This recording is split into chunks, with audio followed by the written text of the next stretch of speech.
이번에는 그 오네이다 공동체라는 또 하나의 독특한 기독교 완전주의 실험 공동체를 소개해 드리겠습니다.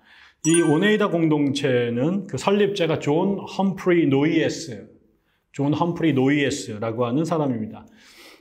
앤 리가 지난번에 말했던 그 쉐이커의 앤 리는 공부를 많이 하지 않았던 대장장이 아내였고 아이들이 여러 명 죽었고 뭐 이런 불행하고 그런 그 영국의 한 여성을 통해서 이제 생겨난 집단이었다면 이 존 험프리 노이에스는 그 앤 리하고는 완전히 다른 배경에서 태어났죠. 이 사람은 1811년에 미국 북동부에 있는 버몬트에서 태어났는데 그 아버지가 존 노이에스인데요. 그 존 노이에스는 그 당시에 버몬트에서 매우 성공했던 목사요, 사업가요, 정치가로서 대단히 유명했던 사람이죠. 아주 유복하고 잘 사는 사람이었는데 거기 아들로 태어납니다. 그래서 지금 이제 아이비리그 중에 하나인 다트머스 대학, 이 다트머스 대학은 이제 미국에서 네이티브 아메리칸들에게 복음을 전하기 위해서 세웠던 학교 중에 하나인데, 아무튼 다트머스 대학에서 법학을 공부를 했습니다. 그리고 졸업하고 나서 뭐 다른 사람들처럼 법관이 될 준비를 하고 있었는데, 이 사람이 그러는 와중에 그 20살이 되던 해인 1831년에 찰스 피니를 만나게 됩니다. 이 찰스 피니가 1830년대에 제2차 대각성 운동의 히어로로 출연을 하게 되고 그 이후로 뭐 수십 년 동안 미국 사회를 이제 강탈을 하게 되는데요. 찰스 피니의 설교를 듣고 완전히 이제 빠지게 됩니다. 그리고 나서 이 사람이 일종의 종교적 회심 체험을 하게 됐고 그다음부터는 이제 이 피니를 롤 모델로 해서 살게 됩니다. 그래서 피니를 통해서 미국 사회에 지난번에 우리 공부를 했습니다만 제2차 대각성 운동 이후에 미국 사회가 일종의 후천연설에 영향을 받게 되고 그러면서 이제 이 존 험프리 노이에스도 천년왕국에 대한 관심을 갖게 되죠. 그래서 원래는 이제 그 대학을 졸업하고 나서 이제 법관이 되려고 로여가 되려고 추구를 하다가 그 찰스 피니 때문에 신학을 공부하기로 진로를 바꿉니다. 그래서 미국의 이제 최초의 신학교 중에 하나인 이제 앤도버 신학교에 들어갑니다. 다 이제 그쪽 동네에 있었었는데요. 그리고 나서 1년을 다니다가 예일 신학교로 이제 옮겨서 거기서 나머지 2년을 공부하게 됩니다. 근데 이 사람은 집안이 빵빵한 곳에 태어났고, 그 다음에 다트머스라는 명문대학에서 공부를 했고, 그 다음에 앤도버 신학교라고 하는 당대의 가장 중요한 신학교 중에, 그 다음에 예일 신학교에서 탄탄하게 신학 공부를 했습니다. 머리가 좋았던 사람이고, 그러면서 이제 피니에게 영향을 받으면서 천년왕국에 대한 생각을 갖게 된 거죠. 그래서 이 사람이 이제 그 대학원에서 공부를 할 때 예일을 다니면서 이 사람은 정치에도 관심이 굉장히 많았기 때문에 당시 미국 사회에서 제일 핫했던 사회적 이슈가 이제 흑인 노예의 해방 문제였습니다. 특히 이 사람은 북부에 살았기 때문에 북부에서는 흑인 노예 제도를 폐지하자라고 하는 엔티 슬레이버리 무브먼트라는 게 아주 강하게 일어났는데 그런 그 흑인 노예 제도 반대 협회가 막 미국에서 세워질 때 최초로 이제 커네디컷에서 그게 만들어지는데 그때 존 험프리 노이에스도 바로 그런 운동에 뛰어들었었다고 말합니다.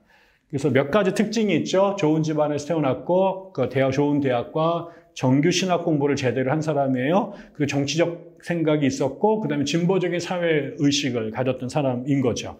그러다가 1834년이 되면 피니를 만나고 3년이 지난 때부터 이 사람이 이제 피니를 만나고 나서 신학 공부를 하면서 성경 공부를 혼자 열심히 합니다. 성경을 혼자 드립다 파는데 그러다가 자체적으로 뭘 깨닫냐면 피니의 영향도 부분적으로 받죠. 피니는 성령 세례를 받게 되면 이제 그 완전 성화에 도달할 수 있다라고 하는 가르침을 이제 그 존 웨슬리랑 비슷한 생각을 갖고 있었는데 이런 것들이 영향을 받게 되면서 회심을 하게 되면 사람이 완전하게 되고 죄로부터 자유롭게 된다.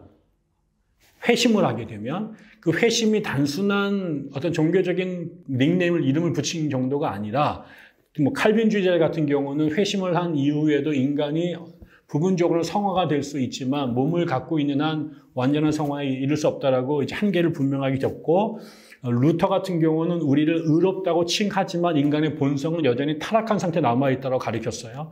근데 이제 피니는 성령 세례를 받으면 사람이 완전 성화에 이를 수 있다라는 가능성을 매우 강하게 열어놨거든요. 그 다음에 인간의 자유의지가 완전히 파괴됐다는 것도 믿지를 않았고요. 그래서 이제 진보적이다, 뭐 요건 칼빈주한테 받았는데 이런 약간 우리가 소위 말하는 알미니우스적인 생각들을 이 사람도 수용을 한 거죠. 그래서 회심을 하게 되면 이 사람은 그걸 또 그 알미니안주의를 더 극단적으로 몰아붙여서 회심을 하게 되면 신자가 완전하게 되고 죄로부터 자유롭게 된다라고 주장을 하게 되었습니다. 그런데 이런 주장이 그가 다녔던 예일대학이나 이런 데서 받아들이기에는 너무 과격한 일이었어요. 어떻게 사람이 회심하자마자 완전하게 되고 죄로부터 자유롭게 되는가? 그럼 이 사람은 자기가 그걸 깨닫고 난 다음에 나는 죄를 진 적이 없다. 난 죄를 안 짓는다. 라는 이야기를 하게 된 거죠. 이게 소위 우리나라로 말하면 구원파가 하는 소리하고 매우 비슷한 소리를 하게 된 겁니다. 그래서 그 사람이 이제 막 설교 자격을 얻었는데 이런 소리를 막 떠들고 다니니까 이제 그 교단에서 그 설교권을 박탈해 버립니다. 근데 이 사람은 이미 여러분 느끼셨겠지만 남의 말을 듣는 사람이 아니거든요. 니들이 내 설교를 박탈한다고 내가 뭐 가만히 있을 거냐? 그러면서 자기랑 생각이 비슷한 사람들 만나면 자기의 이런 주장들을 거침없이 설교를 하게 된 거죠.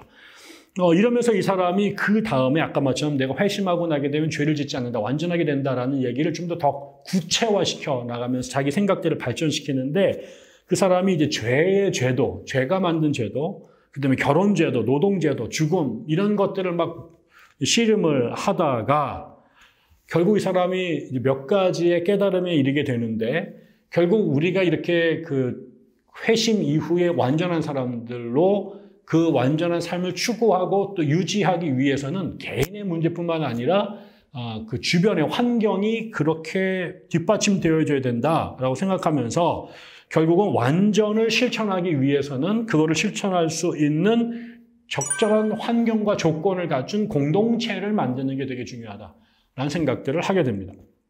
그래서 이 사람이 영혼의 환경인 결국 사회의 중생을 자신의 중요한 사상으로 삼게 되죠. 다시 말하면 개인적인 성화뿐만 아니라 공동체의 성화, 사회의 성화, 개인의 완전뿐만 아니라 사회와 공동체의 완전까지 한꺼번에 추구하는 그런 생각들을 갖게 된 겁니다.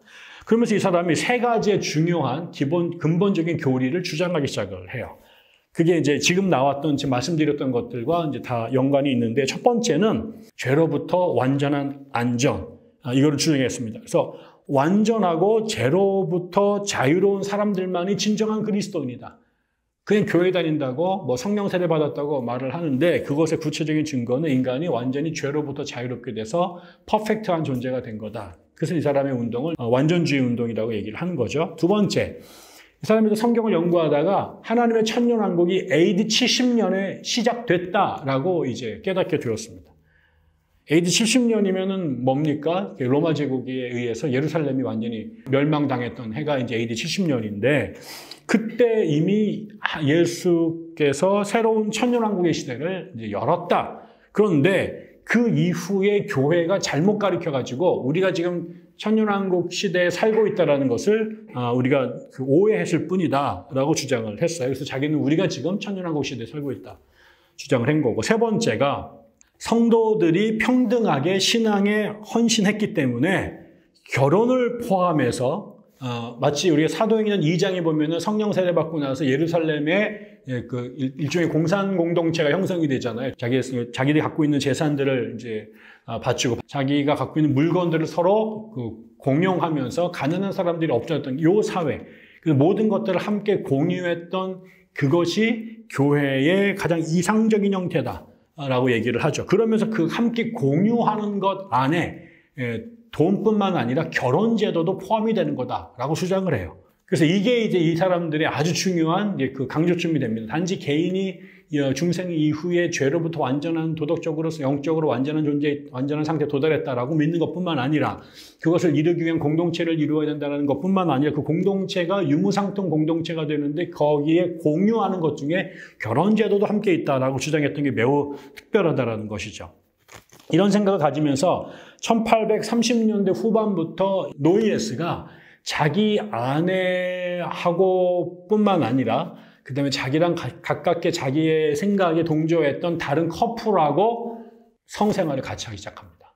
제도를 공유한다는 거죠. 그러다가 나중에 자기의 컨버전 한 사람들이 점점 많아지게 되면서 이런 사람들 여러 명이 더불어 살면서 나중에 이제 우리가 이 사람이 말하는 컴플렉스 메리지, 그래서 저는 이제 복합 결혼이다 이렇게 번역을 했는데, 이 컴플렉스 메리지라고 하는 아주 독특한 그리고 기괴한 제도를 만들어냅니다.